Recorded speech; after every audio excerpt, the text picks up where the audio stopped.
Hello everybody, welcome to another daily dose of gaming news and all that good stuff. So let's get started. And we're going to start off with something interesting, which is ASUS latest stuff gaming for the B760 mini or micro ITX. I never know if the it's mini or micro. It's always the same thing here with me. Supposedly puts all the connectors on the back side of the motherboard. This is not the first time it happened that the manufacturer did this. I think Gigabytes and MSI already done this with their motherboards once in a while. It looks pretty good. Looks weird for me because there is no connectors except for the PCI Express and one or two M dot for the SSDs. The only thing here that okay, you need basically a case that it's compatible with this kind of things. So have to have like because of the connectors, they are not basically 90 degrees, and even if they are, the pins here, then they don't have the height for you to go around. So you have to have a motherboard that is open in these areas here, which is not common. I suppose the more expensive ones can have this thing here, but the attempt is good. But I really do like a motherboard with all the connectors. Even like maintenance, if you need to disassemble the thing, if you need like to troubleshoot something that might happen, it's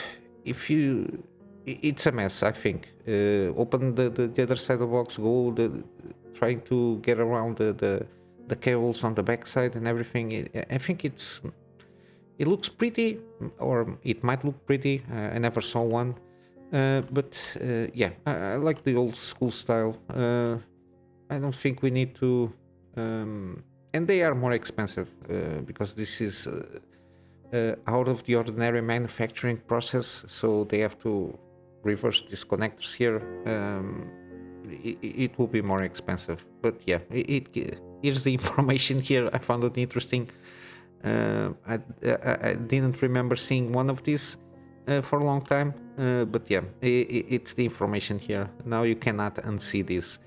I saw this that Dragon Range from AMD for laptops, CPUs, they are coming out. They're being announced for some time now, since last year. For the upcoming laptops, but it's interesting thing here. It's very confusing, the name scheming for the laptop CPUs from AMD. Each number represents something different. I'm not sure which one it is. I think the third number is one of the most important because it represents the if it is AMD, because they have from Ryzen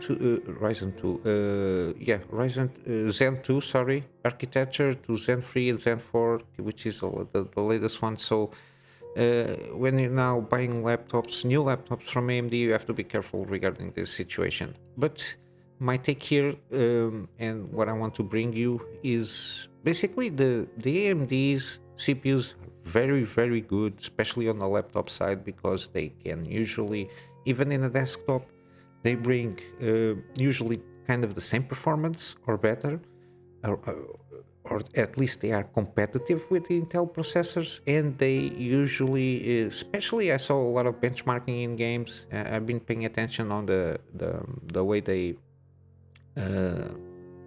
drain power per se, and they sometimes, or most of the times, I don't want to say all the times, but a lot of the times, they just consume almost half of the energy that a Intel CPU does. And usually they don't need like a speedy memory, so the memory can be lowered, and so the power consumption is lowered. And in conjunction, at the moment, from what I can get from an RTX or an Ada Lovelace technology regarding GPUs, they can be very they can spend less energy than the 30 series, basically. So I think that the laptop, at least this generation, it's going to be basically dominated by AMD, especially because of the battery. The battery will last way longer than with the Intel CPU, even if it's like a lower Intel one, like 1200 or 1300, 13200, or even 400 series from the Intel counterpart. I think it will be very dominated by AMD because they can bring the same kind of performance and spend less power, which brings the durability of the battery way more. Sometimes I think double the time, I think, if not mistaken. I've not been paying too much attention on the laptop side, but from what I get, they last the battery laptops last a lot longer each charge with the AMD CPUs.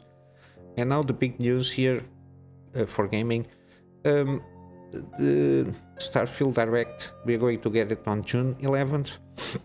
I saw on Twitter the trailer for directly from Bethesda. So supposedly the game will launch now on September 6th this year. They are going to have a direct event specifically only for Starfield on the June 11th. We don't know like a lot of details how long it will take this event, because it's just specifically for this game. And I think in the next day, the 12th of June, we have like another Xbox stuff. So because Bethesda Studios now belongs to Xbox Group, they are basically on the same thing. So we will have like, I think we will start having like 3 Xbox events, because we had one in the beginning of the year. We have like the new Forza announced, then they basically announced Hi-Fi Rush, they launched there. And we have Redfall and other 2 or 3 games. It was 5 games in total. I don't remember all of them, I'm sorry. Now we're going to have this one in June, mid-June. So I suppose we kind of have one after the launch of Starfield, another Xbox like Direct for I don't know if they're going to launch games by the end of the year. But yeah, it's my takeaway. The trailer is like the simple trailer with like the story with some bullet points on the game itself, but afterwards it's just Todd Howard talking about the dates and everything. But there is no specific things, how long it will be this direct, how much going to go in the deep dive. But yeah, he played a little bit on the nostalgia stuff, but it's marketing. What can we do? And yeah, basically for the news, we don't have much more. At least at this time of the day, it's been a slow day, but I have some gaming deals and everything.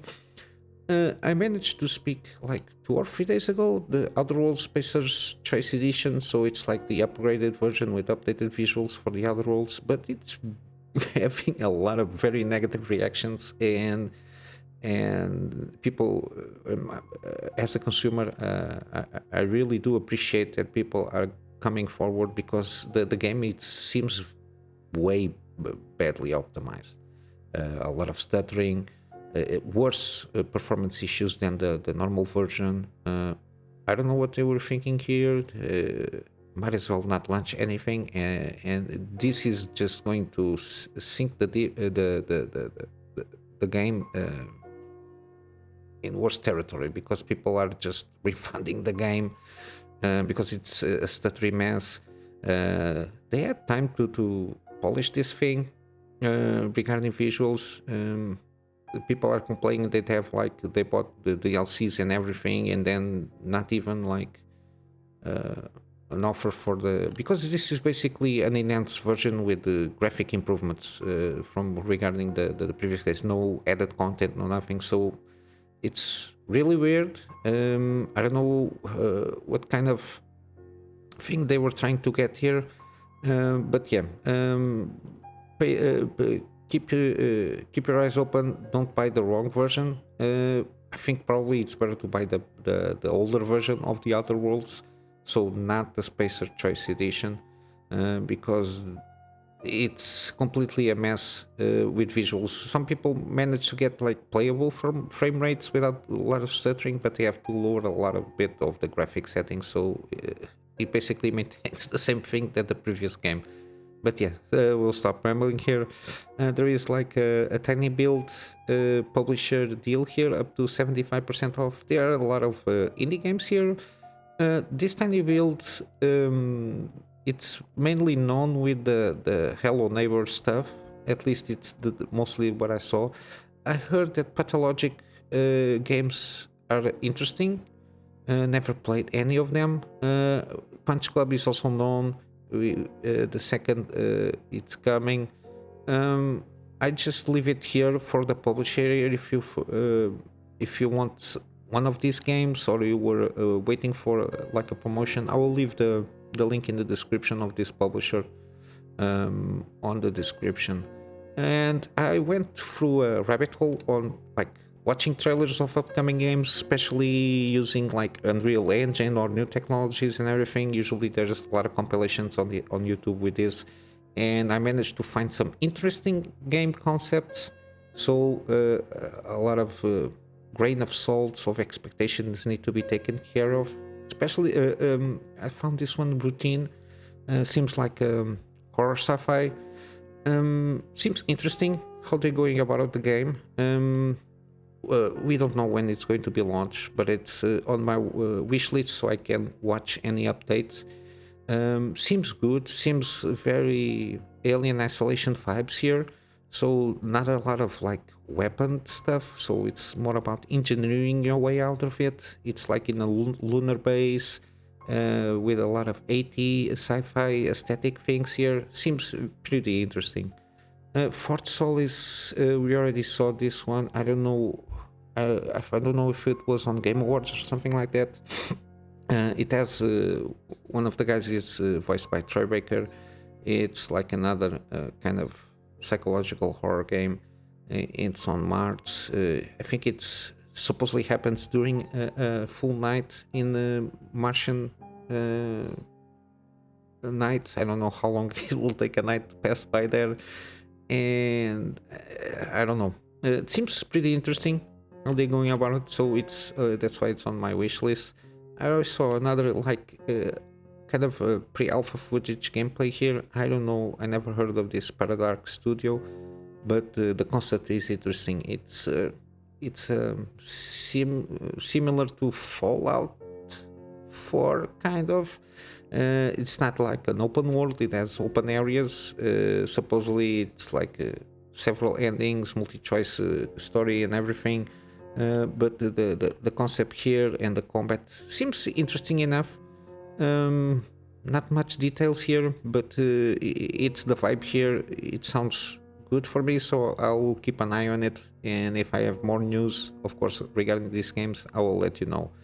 And lastly, I have Forever Skies. I think the trailer also launched in Game Awards last year. I already spoke about this game. It's kind of like I don't know how many years you return to Earth, but you're like an engineer or a scientist looking for what the hell happened. And basically you have like a balloon, and everything is completely screwed up on the environment, so you have to go above this fray of, I don't know, toxic fumes or whatever it is. I think it's one of the things he's trying to discover what it is. And then you upgrade your ship, you repair your ship because there is environmental events that can damage your ship, and upgrade everything here and there and try to discover basically what happened there. Kind of like base building, but it's a mobile base, and it has some survival aspects to it, and it seems very interesting. Far From Home, I think it's it's launched some good games. But yeah, it's on early access. You can play like a demo. You can try it if you like, and see how it is, and maybe leave a comment on the down below so I can figure out a little bit more, because I don't have a PC to play this thing. I can only play like solitaire on this laptop, so that's why I cannot bring more information. And that's it for today. Not much happening here, but I will wrap up with my GoFundMe for me to upgrade my PC to get a better and more content from my private clients, and of course in my free spare time doing the things I do some scripted content and start doing some more video editing stuff. And with all that said, guys, I hope you have a wonderful day. I'll see you in the next one. So till then, Kunamy Master out.